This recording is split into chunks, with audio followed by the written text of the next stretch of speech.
Hello aspirants, welcome to my YouTube channel. आज की video में हम पढ़ेंगे हाई कोर्ट के बारे में। तो देखिए, प्रीवियस वीडियो में हमने सुप्रीम कोर्ट के बारे में पढ़ा था, राइट। तो काफ़ी ज़्यादा चीज़ें हमने वहाँ पे कवर कर ली थी, बट बच्चे बहुत सारे मैंने ऐसे देखे हैं जिनको सुप्रीम कोर्ट और हाई कोर्ट का फ़र्क ही नहीं पता। तो देखिए, हाई कोर्ट जो आपका होता है ये होता है हर एक स्टेट में। जैसे कि हिमाचल प्रदेश में अपना होगा, पंजाब में अपना होगा, राजस्थान का अपना होगा, मध्य प्रदेश का अपना होगा, आंध्र प्रदेश का अपना होगा, अरुणाचल प्रदेश का अपना होगा। इस तरह से हर एक स्टेट का अपना अपना हाई कोर्ट होगा। लेकिन जो सुप्रीम कोर्ट होता है वो पूरे भारत देश का, यानी कि पूरी की पूरी हमारी कंट्री का एक ही होता है। ठीक है। हमारा जो सुप्रीम कोर्ट है वो कहाँ बैठता है? दिल्ली उसकी सीट है, दिल्ली में वहाँ पे फैसले होते हैं, दिल्ली में हमारा जो है सुप्रीम कोर्ट की सिटिंग होती है। हाई कोर्ट की हम बात कर रहे हैं, सुप्रीम कोर्ट तो हम पढ़ चुके हैं, हम हाई कोर्ट की बात करें तो आई होप आपको ये चीज़ तो क्लियर हो गई कि हाई कोर्ट कहाँ पे होता है। हर एक राज्य का एक हाई कोर्ट होता है। ठीक है, कुछ एक्सेप्शंस हैं वो हम आगे पढ़ेंगे। अब हाई कोर्ट में होते कौन कौन है? क्या वकील होते हैं? नहीं। देखिए, हाई कोर्ट बनता है हमारा चीफ जस्टिस और जजेस से। सुप्रीम कोर्ट की बात करें तो वहाँ पे होते हैं chief justice of India plus थोड़े से जजेस। हाई कोर्ट की बात करें तो यहाँ पे होता है chief justice of that state plus कुछ जजेस। Now, constitution does not specify any strength of a high court. जो हमारा संविधान है ये कोई स्ट्रेंथ नहीं बताता कि 10 जजेस होने चाहिए, 20 जजेस होने चाहिए, 30 जजेस होने चाहिए हाई कोर्ट में। ऐसा कुछ नहीं बताता है। ठीक है, तो ये जो है प्रेसिडेंट और पार्लियामेंट के डिस्क्रिप्शन पे चलते हैं। वो जैसा जैसा बोलते हैं उतने यहाँ पे जजेस होते हैं हर एक हाई कोर्ट में। Constitution state high court. Constitution बोलता है कि हर एक स्टेट का एक हाई कोर्ट तो होना ही चाहिए जहाँ पे न्यायिक फैसले होंगे। अब इम्पॉर्टेंट क्वेश्चन यहाँ से बनता है कि जो 7th कॉन्स्टिट्यूशनल अमेंडमेंट था, यानी संवैधानिक संशोधन हुआ 7वां 1956 में, उसने क्या बोला?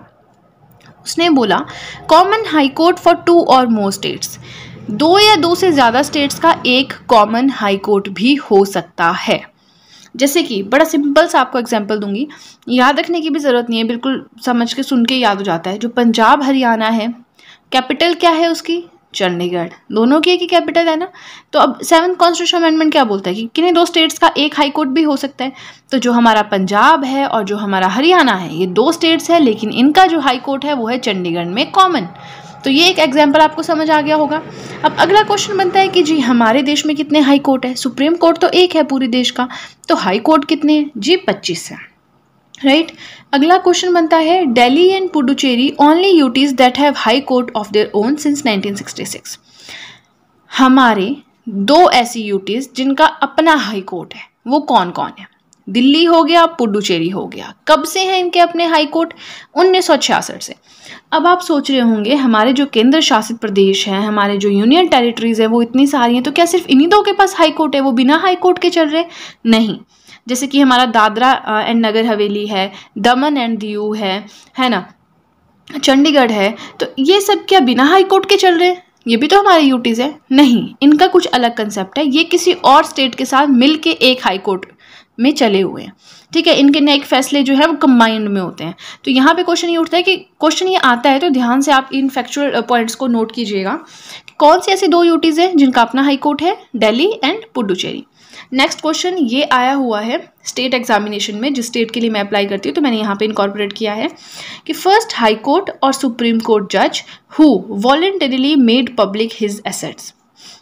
हाई कोर्ट या सुप्रीम कोर्ट के ऐसे जज का नाम बताएं जिसने अपनी इच्छा से अपनी जो ज़मीन जायदाद है उसको पब्लिकली बताया कि मेरे पास ये है। एसेट्स मतलब प्रॉपर्टी। तो उनका नाम है जस्टिस के कैनन। ठीक है। Now article 217। अब हम पढ़ेंगे आर्टिकल 217 क्या बोलता है। So let me adjust it first.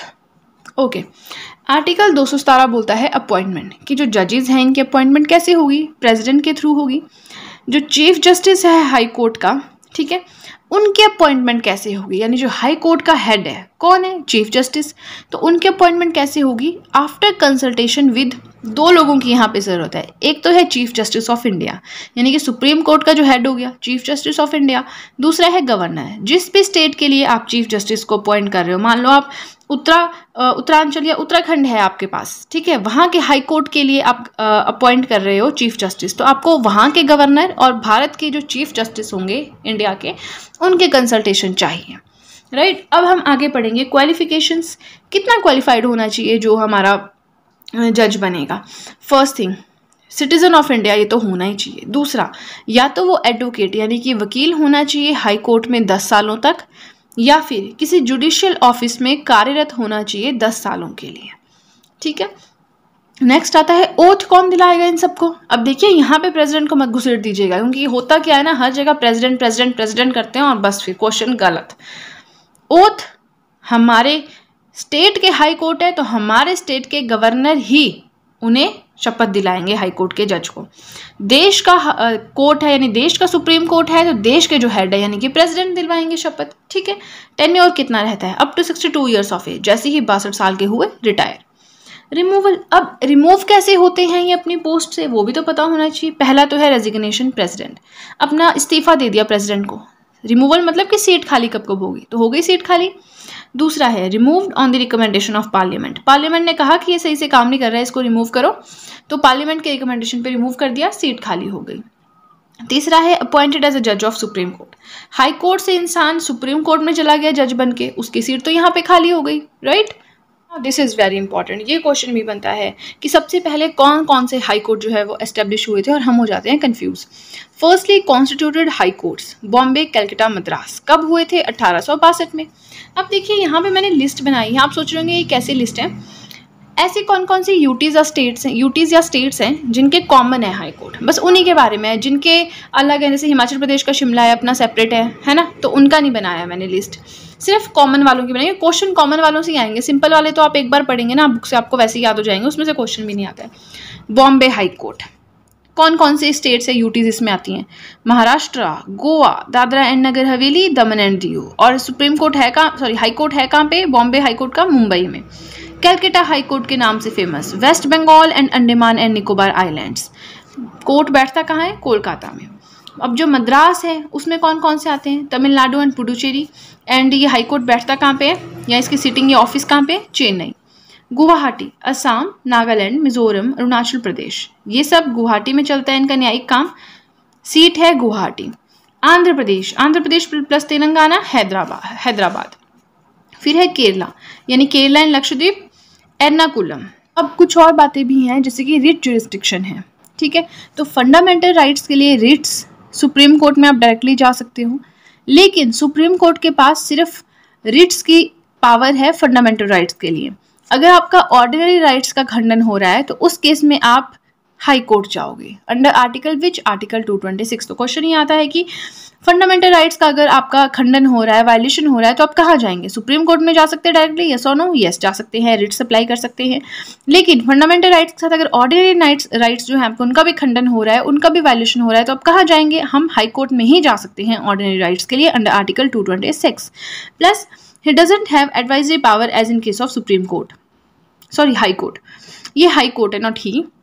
जो हाई कोर्ट है उनके पास एडवाइजरी पावर नहीं होती है जैसे कि सुप्रीम कोर्ट के पास होती है। अब सुप्रीम कोर्ट के पास कैसी एडवाइजरी पावर है, देखिए हमने प्रीवियस वीडियो में भी पढ़ा था, जो प्रेसिडेंट होता है जब भी चाहे सुप्रीम कोर्ट से एडवाइस ले सकता है किसी भी जुडिशियल मैटर पे, लेकिन उसको मानना या ना मानना वो प्रेसिडेंट की अपनी जो है वो सोच है, अपना उसका डिसीजन है। लेकिन हाई कोर्ट के पास ऐसी कोई पावर नहीं कि वो किसी को एडवाइस दे सके, ये है इस बात का मतलब। ठीक है, चलिए चलते हैं नेक्स्ट। इसी के साथ आपको एक चीज़ और बता देती हूँ, देखिए जितने भी मेरे पॉलिटी के हैंड रिटन नोट्स हैं उसकी मैंने एक प्लेलिस्ट बनाई है, लिंक डिस्क्रिप्शन बॉक्स में दिया है। अगर आप जाके देखना चाहते हैं, मेरे हैंड रिटन नोट्स के थ्रू पढ़ना चाहते हैं, तो आप डिस्क्रिप्शन बॉक्स में जाइए, लिंक पे क्लिक कीजिए, वहाँ पे आपको सारी वीडियोस मेरी मिल जाएंगी और वहाँ से आप पढ़ सकते हैं। एंड अगर आपको वीडियो अच्छी लगी है तो आपको अच्छे से पता है क्या करना है, जल्दी से कर दीजिए चैनल को सब्सक्राइब, बेल आइकन को कीजिए प्रेस, सो दैट मैं जैसे कोई वीडियो अपलोड करूँ आप तक एकदम से नोटिफिकेशन पहुँच जाए। इसी के साथ आपको एक चीज़ और बताना चाहूँगी कि मैं अपने चैनल पर HPGK प्लस जनरल स्टडीज़ यानी कि हिस्ट्री, पॉलिटी, ज्योग्राफी, इकोनॉमिक्स, ये सारी वीडियोज़ अपलोड करती हूँ सारे सब्जेक्ट मैटर पे। तो अगर आप ये सब कुछ पढ़ना चाहते हैं मेरे साथ ज़रूर बने रहें चैनल को सब्सक्राइब करके। सो दैट्स इट गाइज, आज हमारा हो गया है हाई कोर्ट, अब हम मिलते हैं नेक्स्ट वीडियो में। So that's it and see you soon.